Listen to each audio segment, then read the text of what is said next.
Assalamualaikum semua. Hari ini saya akan bikin sushi yang simple dengan menggunakan timun.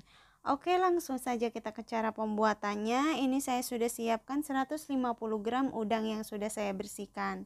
Lalu kita bumbui dengan setengah potong perasan jeruk nipis, 1/4 sendok teh garam, 1/4 sendok teh bawang putih bubuk, 1/4 sendok teh lada bubuk, setengah sendok teh paprika bubuk, dan setengah sendok teh parsley.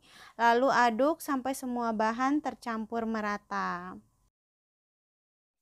Oke, ini sudah merata, lalu kita masak di air fryer atau boleh juga dimasak di teflon dengan ditambahkan sedikit minyak atau margarin. Oh ya, jangan lupa udangnya diratakan terlebih dahulu, lalu atur suhunya di 180 derajat Celcius selama 15 menit. Sambil menunggu udangnya matang, selanjutnya kita siapkan 2 centong nasi putih, lalu tambahkan 1 sendok teh minyak wijen dan setengah sendok makan rumput laut kering. Ini saya gunakan yang pedas ya, karena stoknya adanya yang pedas. Lalu aduk sampai semua bahan tercampur merata. Nasinya kita sisihkan terlebih dahulu, lanjut siapkan 1 buah timun, potong kedua ujung timunnya, lalu potong lagi menjadi 2 bagian. Kemudian potongan timunnya dibelah menjadi 2 bagian seperti di video ya. Selanjutnya kita buang atau kita bersihkan biji timunnya karena akan kita isi nasi di atasnya. Nah, seperti ini sudah bersih, sudah cukup ya.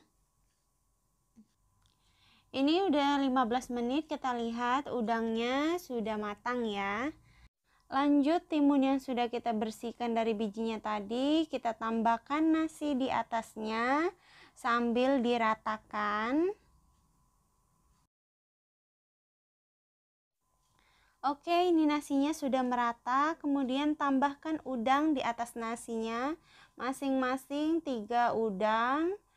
Jika sudah, lalu tambahkan mayones pedas di atasnya, zigzag aja ya semuanya. Dan terakhir tambahkan wijen yang sudah disangrai. Oke, selesai. Selamat mencoba. Semoga video ini bermanfaat buat kalian.